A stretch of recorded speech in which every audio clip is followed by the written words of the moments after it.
Hello there, Stevos, and welcome back to another episode of Steve's Movie Wrap-Up right here on my YouTube channel, SteveOfficial. So, without further ado, let's have a look and see what movies I've been watching and reviewing this week. You're watching Steve's Movie Wrap-Up, episode 77, right here on my YouTube channel, SteveOfficial. The first movie we'll be reviewing in this episode is War of the Worlds 2025. So we're starting off this episode with War of the Worlds 2025, which I gave half a star over on Letterboxd. War of the Worlds was recently released on streaming service Amazon Prime Video in the last week, and given my star rating, it's safe to say I really did not enjoy this one.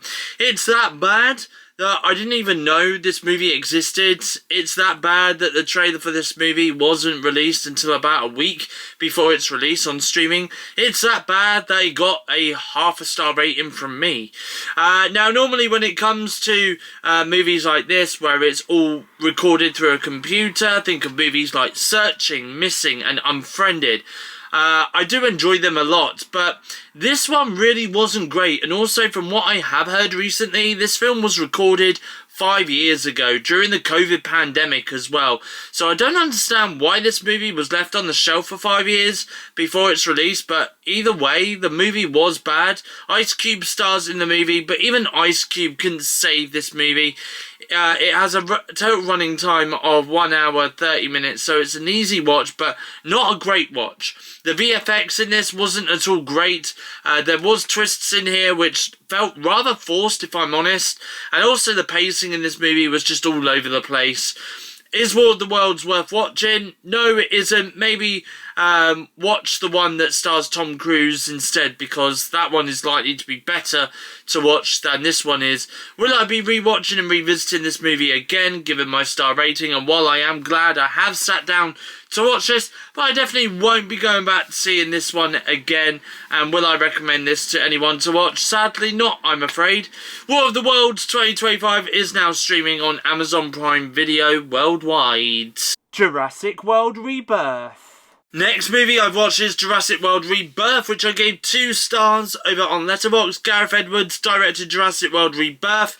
The same director who directed the film Rogue One for the Star Wars universe, and The Creator, a film about AI which I believe came out either late 2023 or late 2024. Well, now Gareth Edwards is back, and this time directing a Jurassic World movie, which is funny to me because I genuinely thought after the last Jurassic World film, titled Dominion, that was the final one, that this franchise became extinct. Well, here we are now in mid-2025 talking about another Jurassic World film. So, what are my thoughts on this one? Well, having not liked Dominion when that film came out, I enjoyed this slightly more than I did with Dominion. The movie does star Jonathan Bailey, Scarlett Johansson, and Mahershala Ali, and I will say that all 3 actors do shine in their roles. That being said, there is a downside to their characters that they played, though. I didn't find their characters that interesting. I didn't have any care about them either, which isn't a good sign in a movie. Secondly, there are times that the dialogue is quite off in this movie, which again isn't a good sign when you are enjoying a movie. And thirdly, there was the odd moments here and there. You can tell when certain scenes use the use of green screening, or there was odd moments where the CGI was bad. Again, not a good look for a film you are trying to enjoy.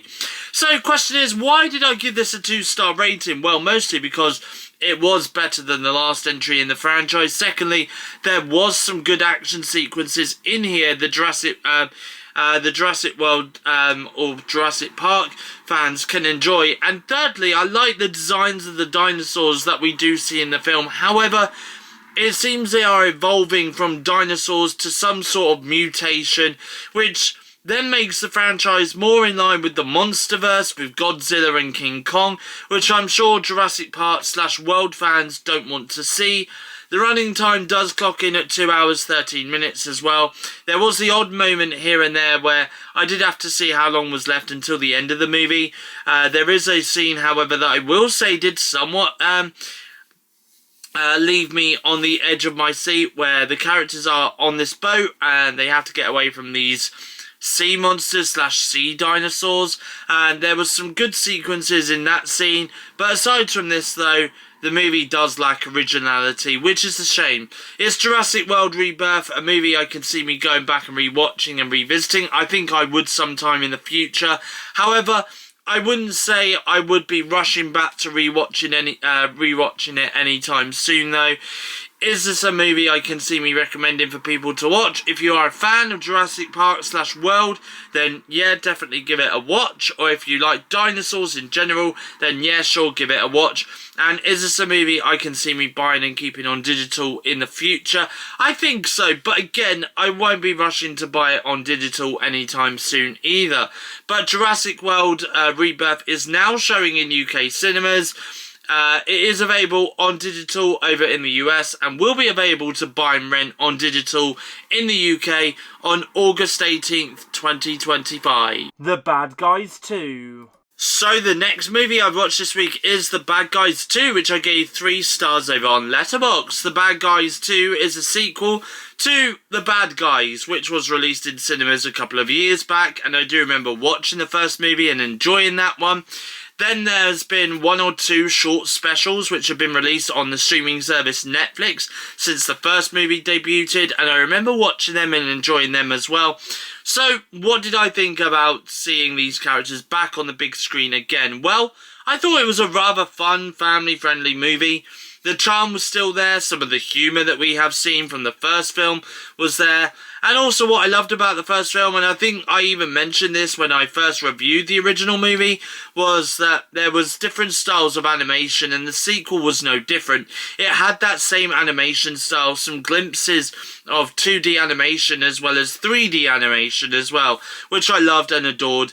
Definitely a decent animated movie and fun for all the family to watch during the summer.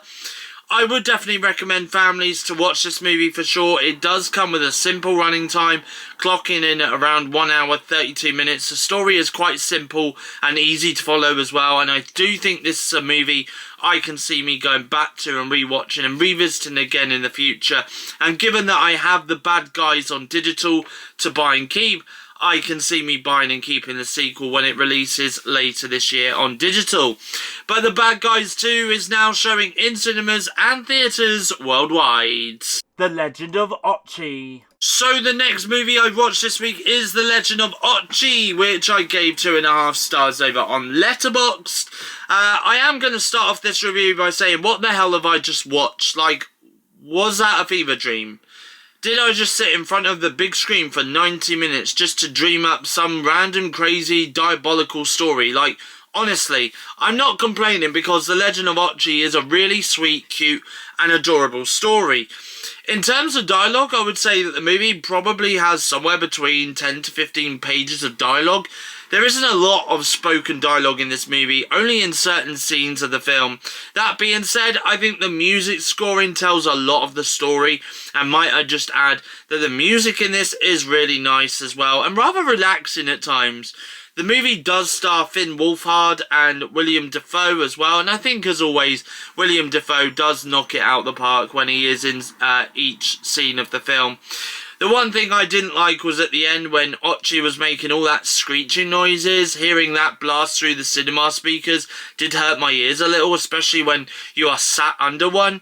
But I think if you was to watch this movie at home, then it would probably be a bit more easier on the ears watching this scene. However, the ending of the movie does end in a bittersweet way, which I won't spoil in case anyone is interested in giving this a watch for themselves. I will say the design of Ochi, though, he does look rather cute. He somewhat reminds me of Gizmo from the movie Gremlins. It wouldn't at all surprise me if there was some inspiration from Gizmo when it came to the design of Ochi in this movie. However, as we do learn throughout the movie, while Ochi does look cute and cuddly, but he also has a fierce side as well. But he and the rest of his tribe does remind me of orangutans as well, with the colour of them. Again, wouldn't surprise me if their colours was inspired by orangutans. As for the filmmaking in this, there was some amazing cinematography in this movie as well. I feel as though this is more of a lesser known movie because it's one of those indie movies done by an independent movie studio in the form of A24, which is funny because the next movie I'm going to review is by A24 as well. But I will say though, this is definitely a movie worth checking out on the big screen while you can. It does clock in at 1 hour 30 minutes. So it is a simple and easy watch for those looking for something to watch. However, it won't be on the big screen for long though, so it's only on the big screen for a limited time only, so you better be quick if you want to check this one out. However, what does confuse me about this was who was the target audience for this film? Was it a movie for families to watch? Was it a film for teens and adults to watch? That's the only main issue I had with this, really. So it is quite hard for me to say who I would recommend this to. However, that being said, I do still recommend giving this movie a watch for sure. I think this is a movie I can see me rewatching and revisiting again in the future, and a movie I can see me likely buying and keeping on digital when it does hit digital later this year. But The Legend of Ochi is now showing in UK cinemas currently. Bring Her Back. So the next movie I watched this week was Bring Her Back, which I gave 4 stars over on Letterboxd. Bring Her Back was directed by the same directors who brought us the horror movie Talk to Me a couple of years ago, which proved to be a hit, so much so that a sequel to Talk to Me is in development. But back to Bring Her Back, and what did I think of this movie? I actually really enjoyed this one. Now, given that I started off the year dealing with loss and I'm still navigating through grief and how I wish I could bring back my loved one from the dead, but sadly that's life though. We live, we breathe, we die, and this movie does explore grief and loss on in quite a demented kind of way. It starts with 2 characters, Andy and Piper, brother and sister. Piper is partially blind, she can only see light and shapes. They both return home one day to find that their father has died. Therefore, they are transferred over to a woman called Laura, a former counsellor, but she is also dealing with loss and grief herself as she lost her blind daughter after her daughter drowned in their swimming pool in their back garden. There is a couple of twists and turns in this movie, and I will be honest here, I did not even check my watch once to see how long this film had left. This horror movie had me intrigued and interested throughout the running time. The characters were rather likeable, aside from Laura, of course, and there are some scenes that I think will stick with horror fans for a while, especially the last shot of the film. I feel as though that will stick with me for a while. The acting in this from all the cast members throughout the movie was outstanding and incredible, and rather believable as well, if I'm honest. The running time for the film does clock in at 1 hour 44 minutes long, therefore it doesn't outstay its welcome at all. I really did enjoy this movie a lot, and it's another horror movie that I can resonate with in some ways, especially with the dialogue. You know, it's interesting because we all see the afterlife so differently, and more so recently I have various people giving their take on what happens to a loved one that has passed away. And here they describe a loved one passing away as just simply the deceased getting on a plane, flying up to heaven, regardless whether they are buried or cremated. Is Bring Her Back a movie I would recommend horror fans to sit down and watch? Well, if you enjoyed watching Talk to Me, then you will enjoy watching Bring Her Back. And is Bring Her Back a movie I can see me going back to and rewatching and revisiting again at some point in the future? Yes, definitely so. I will even purchase this movie to buy and keep on digital when it releases on digital platforms later this year. But Bring Her Back is currently showing in UK cinemas and is also available on digital platforms over in the US. Weapons. And the final movie that I have watched this week, well, I say this is the final movie I've watched this week. I've also watched the 2003 movie, The Cat in the Hat, as well. But I'm not going to review that because that was just a rewatch, really. But the final new movie that I've watched this week, though, is Weapons, which I gave, again, 4 stars over on Letterboxd. Weapons is a new drama/horror movie that was written and directed by Zach Kreger, the same director who brought us Barbarian, and I believe had some input in the horror movie that released earlier this year titled Companion, starring Sophie Thatcher and Jack Quaid. So what did I think about Weapons? Well, if you're a fan of Barbarian, then you are going to enjoy this. However, if you wasn't a fan of Barbarian, then you are still going to enjoy this one, because thematically this is completely different compared to Barbarian. Weapons stars Julia Garner, a name I have seen floating around a few films already. She starred in Wolfman at the start of 2025 and recently starred as Silver Surfer in Fantastic Four: The First Steps. She plays a teacher in Weapons, a teacher who 17 of her students one night at 2:17 a.m. precisely disappear and to never be seen again, apart from one child called Alex. He's the only student who doesn't run away on this particular night. Why? Well, this question does get answered further down the movie, which I won't spoil in case anyone is planning to check this one out for themselves. There are some insanely wacky moments throughout this movie, and I will say that this movie was at times well shot, which I had the same compliment about Barbarian. There were some rather impressive shots in that movie, and the same could be said for Weapons. There is a chase scene involving a character and a police car, and I will say that that was really well shot. Of course, with this being a horror movie, there was a couple of jump scares in here, which I will admit did get me a little bit. The gore in this was also rather decent when we did see the gore elements in here, and I will also say, despite this being classed as a horror movie, but I would say this is more of a slow burn horror movie than a fast-paced one. The movie is divided up into elements where we see the events of the film from the perspective of various characters that are in this movie, which isn't at all a bad thing. Some scenes were recycled and used again, but they extended some of those scenes with what happens next. Weapons does clock in with a running time of 2 hours, 8 minutes, and I think there was only once where I was checking my watch to see how long the film had left, which was just before the final act. Speaking of the final act, which I won't spoil, but it is rather intense and also rather crazy as well. That's all I can say about that for now.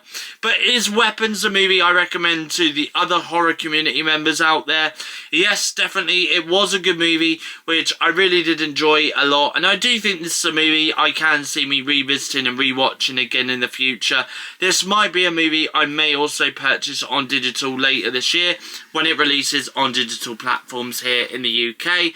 But Weapons is now showing currently in cinemas and theatres worldwide. And that is it for this week's episode of the movie wrap up. I hope you guys enjoyed it. If you have, please give it a thumbs up. Leave a comment in the comment section down below. As always, if you are new around here and you like what you see, feel free to hit that subscribe button to become a Stevo. And I'll be back on Monday the 11th of August 2025 with your next episode of the weekly vlog. Also as well, by the way, this week I am definitely going to be posting my videos. I believe they're going to be coming up on Wednesday and Thursday this week. I'm going to be talking about the Galaxy the Galaxy Watch 8 and the Galaxy Z Fold 7. Two separate videos. The Watch 8 is coming on Wednesday.